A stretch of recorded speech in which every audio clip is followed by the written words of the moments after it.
Salut à tous, c'est Statman et bienvenue dans cette nouvelle vidéo qui sera la première du nouveau concept de test rapide que je lance. C'est la première vidéo de test incomplet qui aujourd'hui concernera le Microsoft Lumia 650, un téléphone qui m'a gentiment été prêté par Microsoft pendant une durée de prêt. Commençons ce test clair tout de suite par l'écran. Alors sur ce téléphone nous avons un bon écran AMOLED avec un bon confort de vision, mais il faut noter que cet écran AMOLED est un écran à technologie Pentile, donc ce qui veut dire que la netteté des petits caractères est généralement moins bonne que sur un écran AMOLED classique, donc rouge, vert, bleu, ou un écran LCD classique. Malgré tout, dès que l'on zoome un peu sur ce genre de page, notamment sur internet, ce défaut disparaît.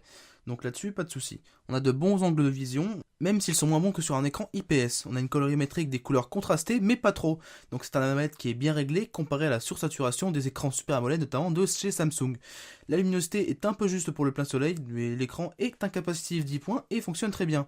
Celui-ci n'est pas entouré de trop de bordures, ce qui correspond à la recherche d'un design premium sur ce point. Ce qui est dommage, c'est le petit espace noir entre la bordure du téléphone et l'écran, qui est un petit peu disgracieuse, mais en toute subjectivité, je ne la trouve pas gênante. Et comme vous pouvez voir, une vidéo 720p 30 images secondes fonctionne très bien. Par contre, impossible de faire fonctionner les vidéos à 60 images secondes, notamment par Tubecast, car le Snapdragon 212 contenu dans ce téléphone n'est pas assez puissant. Donc en résumé, un bon écran très satisfaisant, même si on peut ressentir l'effet de la technologie Pentile, qui donne un petit effet de pixelisation à certains caractères. Pour ce qui est de la partie audio, nous avons un téléphone avec une partie audio tout à fait satisfaisante. L'écouteur en appel est très bon, clair et puissant, ce qui n'est pas toujours le cas d'ailleurs de tous les téléphones sur le cas de la puissance. Le son en prise jack et en casque Bluetooth fonctionne très bien, et le haut-parleur du téléphone se situe à l'avant, ici, ce qui est un bon point, car le son ne sera pas étouffé en posant le téléphone sur une table. Le son est de qualité correcte, même si on ressent qu'aucune basse n'est présente. Il est satisfaisant en musique et est cohérent avec sa gamme de prix. Et tout de suite, un petit extrait musical.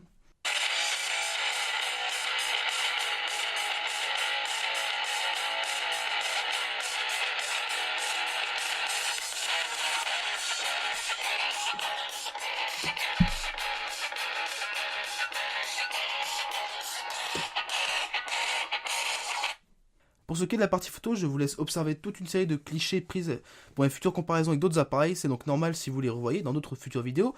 Concernant ce téléphone, le capteur dorsal de 8 mégapixels à ouverture 2.2 a été pour moi une bonne surprise dans des conditions de lumière satisfaisantes. On arrive généralement à tirer des photos en extérieur dans ces conditions avec un bon piqué et des couleurs naturelles. En intérieur, le capteur sera un peu moins bon mais restera correct. En conditions de lumière plus difficiles, l'appareil va prendre le maximum de lumière possible, quitte parfois à sacrifier la qualité.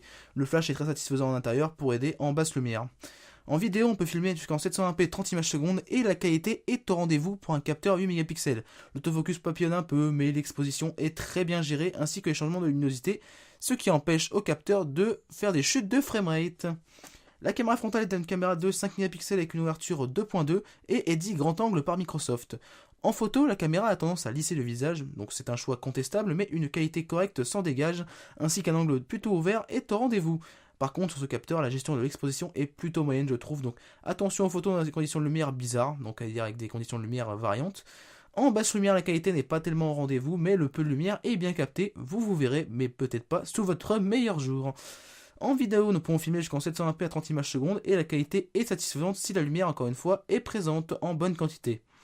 En résumé, la partie capteur photo est satisfaisante pour le prix, j'ai même plutôt été surpris dans certains cas par le capteur dorsal.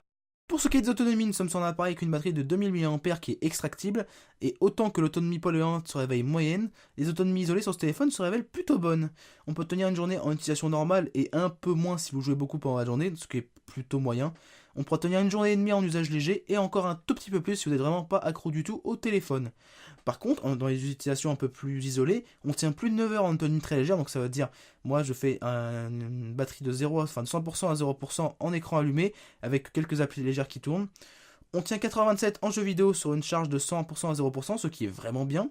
En vidéo sur YouTube via le web, on tient presque 7 heures, mais les vidéos semblent bloquées en 480p, ce qui est un peu dommage. Sur Tubecast, qui est une application de sur YouTube qui est très bonne, on tient seulement 4h15 avec des vidéos 720p 30 images secondes, ce qui est très moyen je trouve. Et en lecture de vidéos locales sur MX Player, on tient plus de 8 heures avec des vidéos 720p, ce qui là par contre est très bien. Nous sommes sur un de ces téléphones avec l'effet Qualcomm, c'est-à-dire des autonomies plutôt bonnes en Wi-Fi, mais des autonomies moins bonnes en 3G 4G, car les modems cellulaires consomment pas mal de batterie. Pour ce qui est des connectivités sur ce téléphone, nous avons le Wi-Fi BGN avec une portée plutôt correcte, voire même des fois bonne. Nous avons aussi du Bluetooth 4.1 qui fonctionne parfaitement, un GPS A GPS GLONASS B12 qui fonctionne bien, un accéléromètre lui aussi qui fonctionne bien, du NFC, une possibilité de partage de connexion qui fonctionne très bien, un accès au VPN, une radio FM qui marche bien. Par contre, sur ce téléphone, pas de LED de notification, remplacé par le Glance Screen, donc, que vous pouvez voir actuellement à l'écran. Voilà, cette chose qui vous montre vos notifications, l'heure et la date, et qui est ici en mode nuit en vert. Pas de boussole non plus, ce qui est embêtant pour savoir rapidement en navigation si vous êtes orienté dans le bon sens. Plus critique par contre, le manque d'USB OTG sur un téléphone et un OS à destination des professionnels. Il me semble non pertinent que le 650 et le 550 soient dépourvus de capacité OTG. Je trouve ça personnellement très dommage car j'utilise aussi beaucoup l'OTG au quotidien. Le téléphone est simple SIM au format nano, il supporte parfaitement toutes les bandes fréquences 2G, 3G, 4G disponibles en France. Il dispose aussi d'un port micro SD que j'ai testé jusqu'à 64 Go, ce qui me semble être la capacité parfaite pour ce téléphone. Une carte SD de plus grosse capacité sera sûrement trop chère par rapport au prix du téléphone, en tout cas en avril 2016. Pour ce qui est du fonctionnement en jeu vidéo, soyons clairs d'entrée de jeu, un SoC Snapdragon 112 sur un écran 720p, ça ne fait pas bon ménage pour les jeux. Déjà, on pourra avoir tous les jeux mal optimisés grâce à ce combo, et Dieu sait que malheureusement, ils sont assez nombreux sur Windows Phone. Pour ce téléphone, il faudra surtout se contenter de jeux très simples comme Candy Crush ou alors des jeux plus demandeurs, bien codés.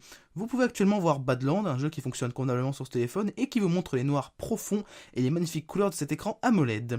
Il est évident que ce téléphone est à déconseiller pour un utilisateur friand de gros jeux 3D. Le Windows Store ne les possède pas tous et surtout le téléphone ne les ferait pas tous tourner correctement.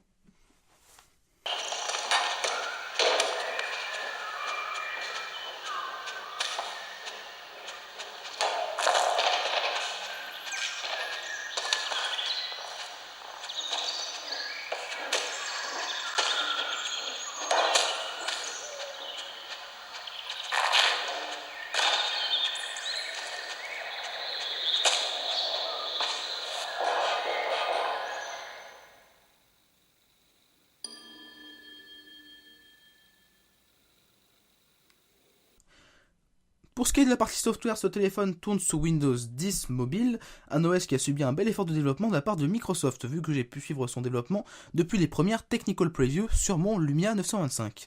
Je ne vais pas aller dans les détails de sur ce test incomplet, référencez-vous à mon test complet de ce téléphone si vous voulez plus d'informations. C'est un OS qui est tout le temps fluide, plutôt personnalisable, assez bien testé, là-dessus je peux le dire, même si quelques crashs ont pu arriver comme sur tous les autres téléphones en général.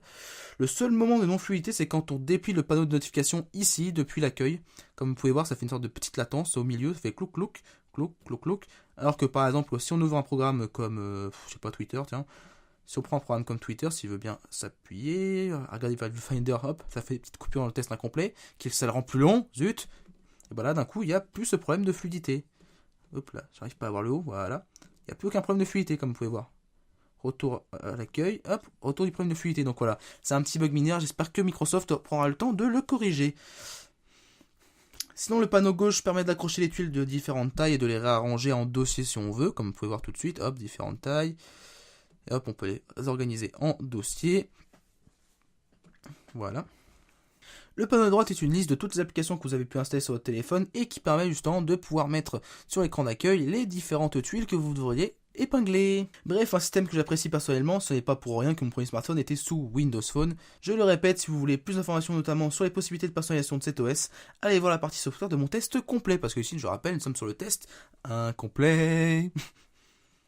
En conclusion, c'est un téléphone que je recommande aux personnes recherchant un appareil photo de bonne qualité pour le prix d'un téléphone milieu de gamme sous Windows Phone 10 et qui n'aurait pas des besoins d'un SoC puissant pour faire des jeux 3D.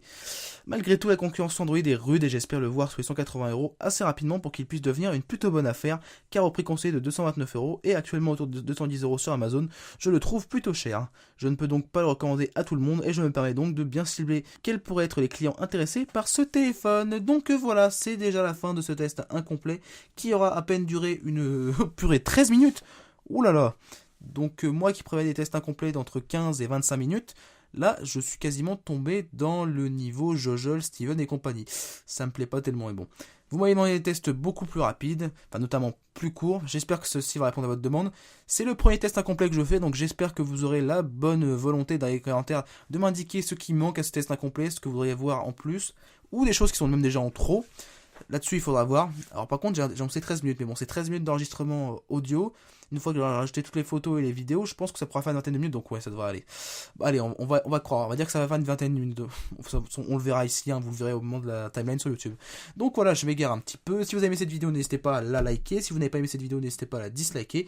Et j'attends vos commentaires par rapport à cette forme de test complet et au nouveau setup de caméra, toujours savoir si ces nouvelles vidéos s'appelle plus proche du téléphone et avec un angle de caméra beaucoup plus plat, vous plaise ou non. Moi personnellement, qui ai déjà fait un petit peu de montage vidéo sur des vidéos comme ça que j'ai pu faire récemment avec ce nouvel angle de caméra, je le trouve plutôt pas mal. À vous de m'attendre de me le dire dans les commentaires. Donc voilà, c'est la fin de ce test incomplet. J'espère qu'il vous aura plu et à très bientôt pour une future vidéo. Salut!